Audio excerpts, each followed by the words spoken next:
Seja muito bem-vindo a esse momento de meditação na Palavra de Deus. Saudade de todos vocês, de estar junto, de ter comunhão, de abraçá-los. Muitas saudades. Espero que tudo isso passe logo para a gente estar de novo junto, cultuando ao nosso Deus, tendo comunhão, passando tempo junto, nos abraçando, conversando e estudando a Palavra de Deus, juntinho, pertinho um do outro. Sei que muitas famílias estão passando por momentos difíceis, tempestades nesses dias. E eu me lembro de uma passagem que Jesus estava no barco dormindo e tinha uma grande tempestade. E os seus discípulos fizeram de tudo para permanecer com o barco em cima da água. E quando eles já estavam cansados, eles foram até Jesus e clamaram pela ajuda dele. E Jesus se levantou, acordou do sono e acalmou com uma palavra, acalmou a tempestade. E eu gostaria de lembrá-lo que foi os discípulos de Jesus que puderam experimentar desse grande poder de Deus, um poder tão grande que eles ficaram tão admirados. Quem é esse que até o vento pode obedecê-lo? Esse é Jesus. E se você é discípulo de Jesus, vá até Ele. Está passando por tempestade, vá até Ele. Talvez você possa experimentar com os seus discípulos um Deus tão extraordinário, tão grande, tão incrível e tão poderoso, que pode fazer coisas tremendas na sua vida. Eu gostaria de meditar nessa noite com você sobre a forma da água. Não, eu não vou falar daquele filme que ganhou um montão de Oscars e prêmios. É sobre outra coisa. Eu gostaria que você ficasse comigo, me acompanhasse, e eu tenho certeza que você vai entender até o final. Você sabia que a sua alma tem sede? A minha alma tem sede, a sua alma tem sede. Sabe que a gente pode ficar até uns 40 dias sem comida. Se você é saudável, se você fez um preparo para isso, é possível que você consiga ficar 40 dias sem comida, mas sem água você não passa de 3 dias. E Jesus, ele nos disse que ele tem água da vida, água viva para nos dar. Eu acho que deixou esse exemplo da água justamente para a gente entender a importância e o quanto vital seria que a gente tivesse essa água. E eu sei que você conhece a história da mulher samaritana junto ao poço, onde Jesus pede água para ela. E então Jesus começa a falar para ela que se ela conhecesse o dom de Deus, conhecesse quem estava pedindo água para ela ia pedir água para ele, ao invés disso, porque somente ele tem a água da vida. Vamos ler o texto, um pedaço do texto, você pode conferir o resto, está lá em João capítulo 14. Disse assim Jesus à mulher samaritana: se você conhecesse o dom de Deus e quem está pedindo água, você lhe teria pedido e dele receberia água viva.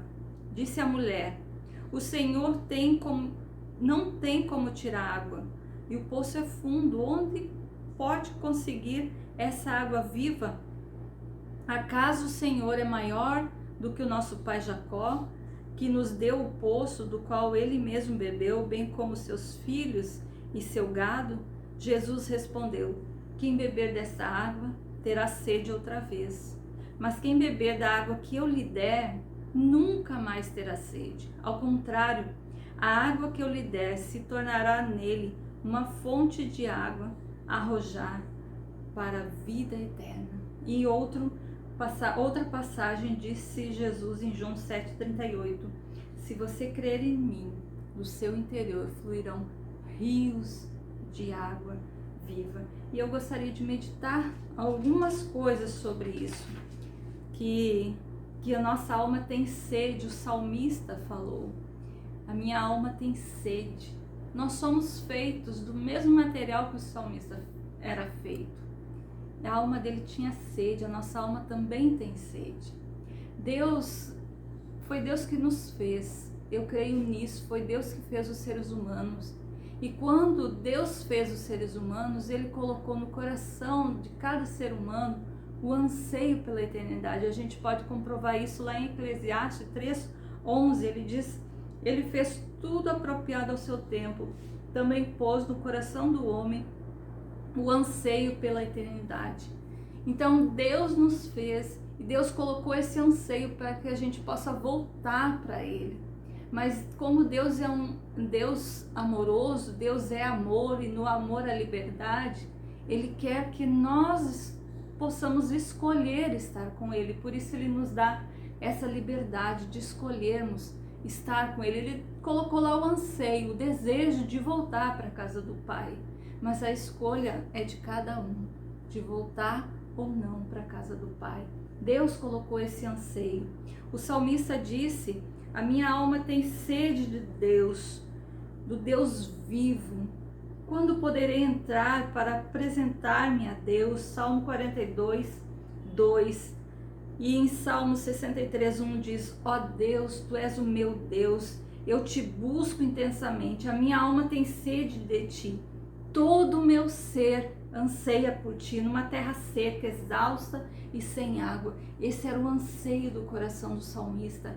Ele desejava, ele tinha anseio para estar na presença de Deus. E eu tenho orado e pedido a Deus para que eu também possa ter esse anseio de estar na presença de Deus, de saciar a sede da minha alma na presença de Deus, todos os dias. Mas você pode dizer assim: ah, mas eu não tenho sede de Deus, eu não tenho esse anseio dentro de mim, eu nem penso em Deus, eu nem me preocupo com Deus, eu nem penso sobre Ele. Mas eu quero te mostrar como todo ser humano tem sede, a alma, todo ser humano tem sede de Deus. Sabe, quando você fica estressado, cansado, chateado, o que você faz para se aliviar? Muitas pessoas assistem filme, série até se acabar, outras choram até não ter mais lágrima, outras bebem até cair, outras buscam no trabalho o tempo todo ficar ocupado para nem pensar nas suas dores e agonias, outras ficam só maltratando, falando mal das pessoas, porque há uma dor dentro delas, e elas, por ter essa dor, esse anseio, essa sede não saciada, elas tentam ferir a outros para aliviar sua dor. E tantas outras coisas que a gente faz, a gente se acaba nos afazeres do dia a dia, nos exercícios físicos, no lazer, a gente exagera na comida, em várias outras coisas, para aliviar aquela sede que a gente tem. Muitas coisas dessas que eu falei são saudáveis. Ter um trabalho, você tem que fazer com dedicação, cuidar da sua família, faça com dedicação. Ter lazer é muito importante, fazer exercício físico, se você gosta, também é importante. Então, assim, várias coisas são saudáveis, mas se você faz isso para aplacar a sede que está na sua alma, então isso se torna um pecado. Quando você coloca isso como fonte de todo o seu prazer, a sua satisfação, isso se torna um pecado. Você confia nas suas forças, você confia que se você trabalhar mais, se você ter mais lazer, se você assistir mais televisão, se você ficar mais no WhatsApp ou nas mídias sociais, então isso vai aliviar aquele anseio, aquela coisa que está dentro de você, aquela tempestade o tempo todo, que você não sabe o que é, mas é uma sede. E quando você faz isso, é mais ou menos quando você tem fome ou sede, e aí você vai comer o quê? Vai comer só salgadinhos, aqueles empacotados, ou então você vai para sua sede, você vai beber só refrigerante. Vai aplacar sua sede, a sua fome? Vai. Mas você vai ser saudável por muito tempo? Provavelmente não. Provavelmente em pouco tempo o seu corpo vai começar a atrofiar e ter muitos problemas dentro dos seus órgãos e tantas outras coisas. Você vai perder força, energia, vigor. E assim com a nossa alma.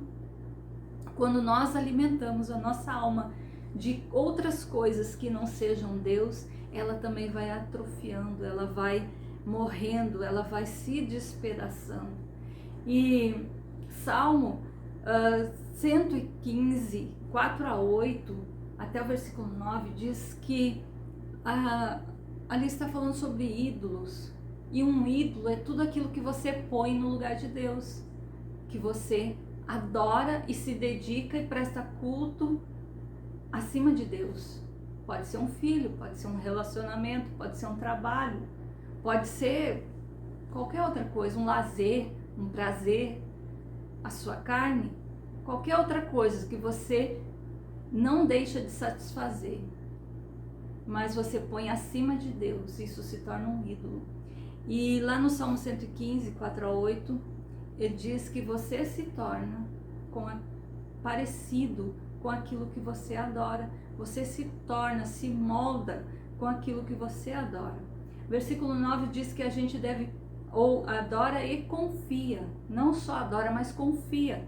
Quantas pessoas, quantas vezes você confiou na sua força e nos seus afazeres ou no seu prazer para aliviar a sua sede?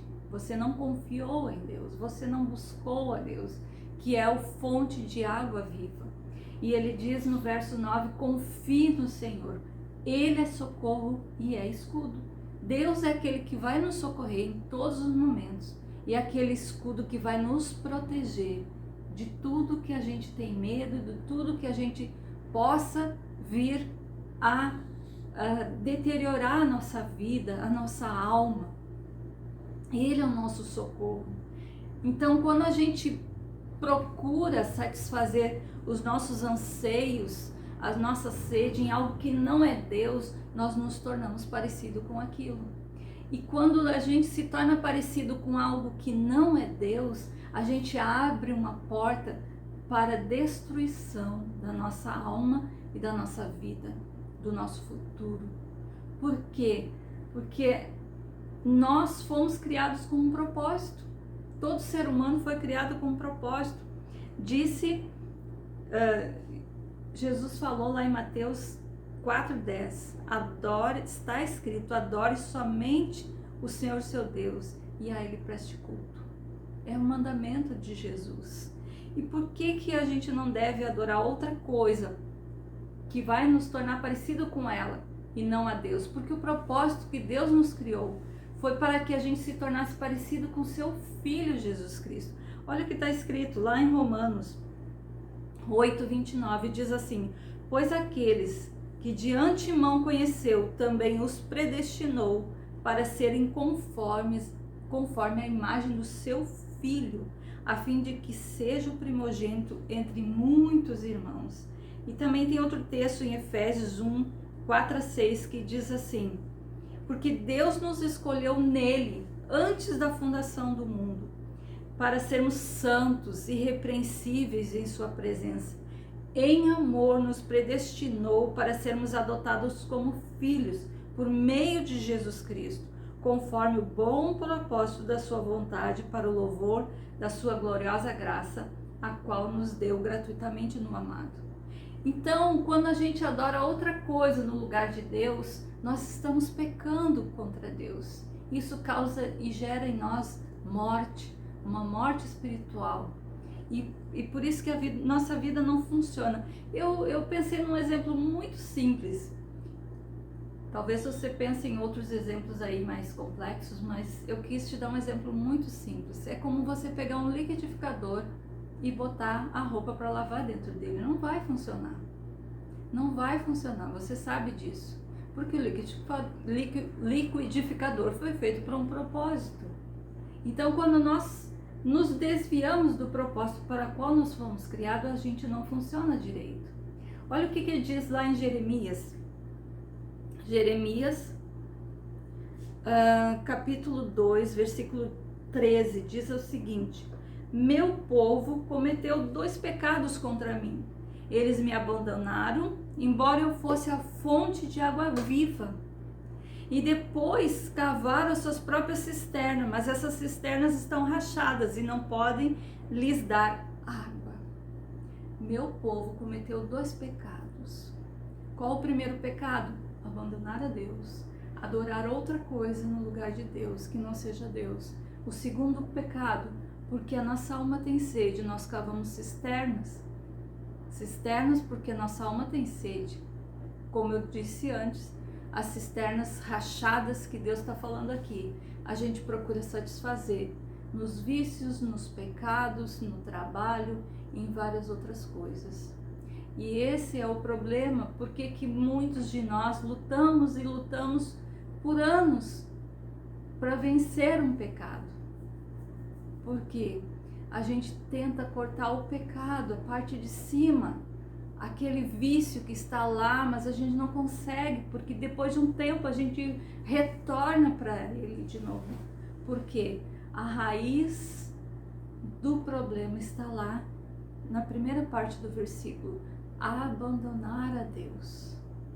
Então, quando você vai lá na raiz do problema e você volta para Deus, aí sim você para de cometer pecados. E o que é não abandonar a Deus? É amá-lo acima de todas as coisas. Mas como é que eu amo a Deus acima de todas as coisas? Como eu faço isso?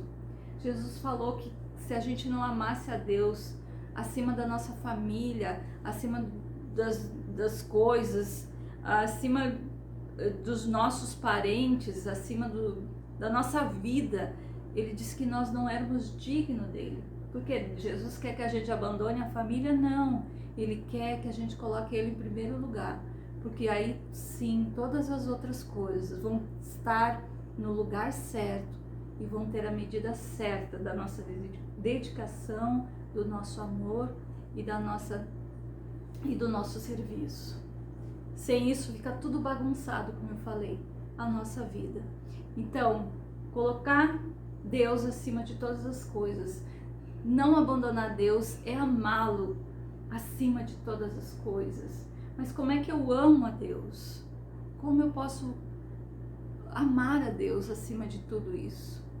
Uma das coisas que você precisa entender quem você é. Quando nós entendemos o quanto Deus nos amou, como diz lá em João 3,16, Deus amou o mundo de tal maneira.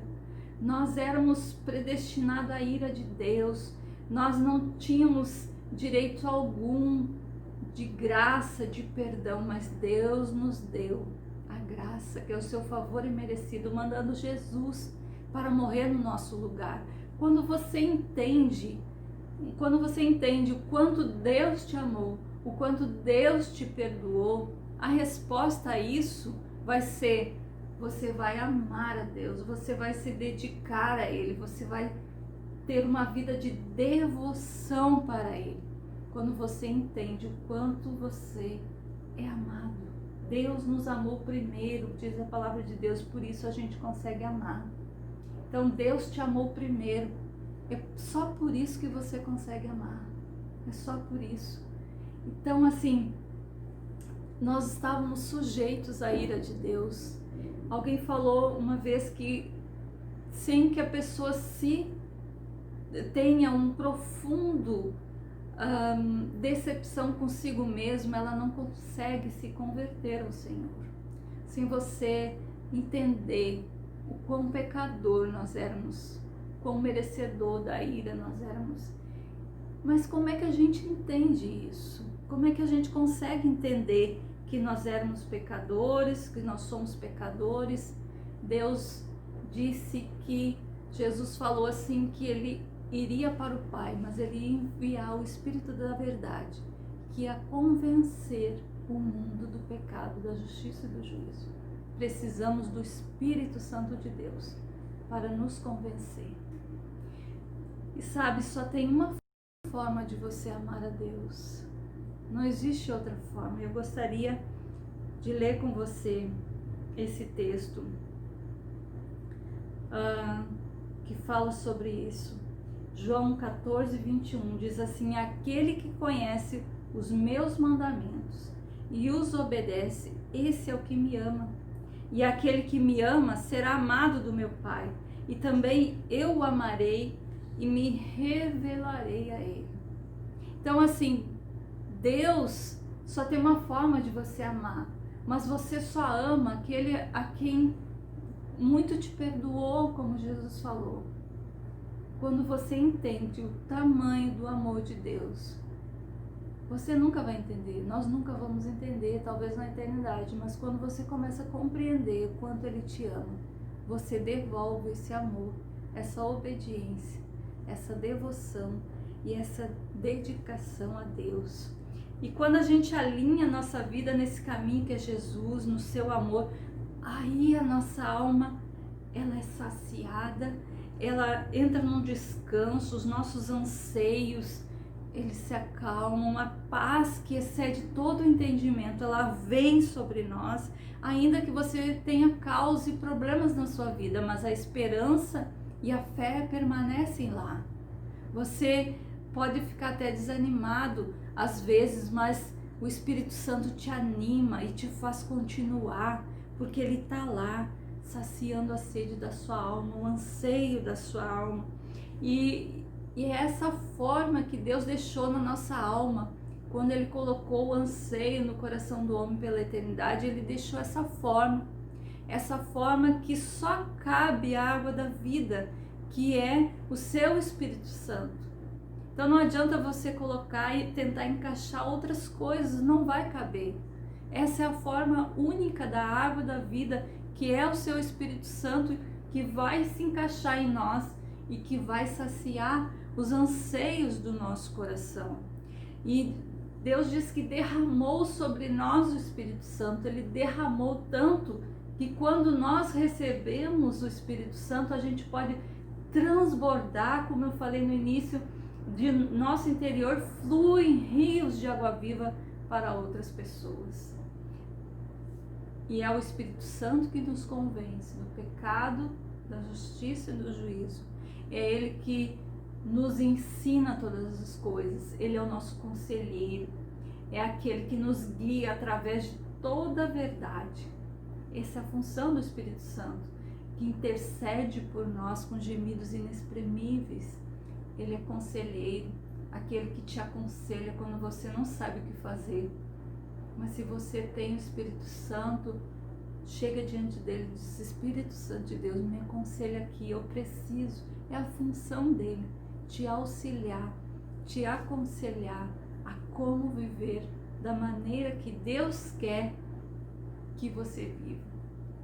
Quando você tem essa água da vida, o Espírito Santo em você, então você tem as respostas para os maiores anseios da humanidade. Quem somos, de onde viemos, para onde vamos, qual o propósito da nossa existência. E quando você descobre quem você é, da onde você veio, para onde você vai, qual o propósito para qual você foi criado, essas coisas trazem descanso e alívio para a sua alma. Então você consegue descansar e repousar sabendo quem você é. Você é amado de Deus. Você foi criado para se tornar parecido com Jesus Cristo, para ser adotado por Deus como filho dele através de Jesus Cristo. Não tem outra maneira de você chegar até Deus. A palavra de Deus diz: não há como você chegar até Deus a não ser através de Jesus Cristo. E Deus quer adotá-lo. Nem todo mundo é filho de Deus, mas quando você recebe a Jesus, recebe o seu perdão, então você se torna filho de Deus, herdeiro de todas as coisas junto com Jesus. É isso que diz a palavra. Então que você possa ir a Jesus, a fonte de água viva. Se você abandonou o Senhor, retorne para o Senhor. Coloque Ele em primeiro lugar na sua vida, porque todo o resto da sua vida, da sua jornada vai se alinhar. Você vai andar por caminhos de paz, veredas de justiça. Você vai andar tranquilo nessa terra, tendo o Senhor como seu escudo, como aquele que te socorre em todos os momentos. Então confia no Senhor de todo o seu coração, sacia a sua sede no seu Espírito Santo. e Ele vai fazer você transbordar para outras pessoas. Essa água viva, essa água que traz vida e vida em abundância, desculpa. Que você aceite essa bênção gratuita que está disponível para toda a humanidade. Estamos na era da graça, graça, favor imerecido. Deus anseia fazer morada em você. Deus anseia colocar o seu Espírito Santo aí nesse lugarzinho que só tem a forma da água da vida, na sua vida, na sua alma, para que você seja feliz, para que você encontre a verdadeira felicidade, a verdadeira paz, como Jesus falou. Eu vos deixo a paz, não a paz que o mundo dá, mas uma paz que excede todo entendimento. Que você possa meditar nessa palavra, que você possa anotar os versículos, ler de novo, conferir na sua Bíblia, na palavra de Deus, e que você possa ser inundado dessa água da vida, do Espírito Santo de Deus, que você possa deixá-lo abraçar, te aconselhar e te amar, porque Ele te ama muito. Um grande abraço a todos. Vamos orar. Pai, em nome de Jesus, que o Senhor possa abençoar a pessoa que está ouvindo essa mensagem nesse momento, que ela possa entender. Espírito Santo de Deus, eu peço teu auxílio para que possa ajudar essa pessoa a entender, receber Jesus como água da vida. Se alguém que está ouvindo nesse momento está passando por tanta ansiedade, tanta dor, eu peço o teu consolo, eu peço o teu alívio, eu peço que o Senhor derrame da tua paz, aquela paz que a gente não pode entender, porque mesmo em meio ao caos, a gente pode ter paz no nosso interior. Eu te peço, Espírito Santo de Deus, uma bênção especial para essa pessoa que está ouvindo neste momento esse estudo e essa meditação na palavra de Deus. Em nome de Jesus. Amém.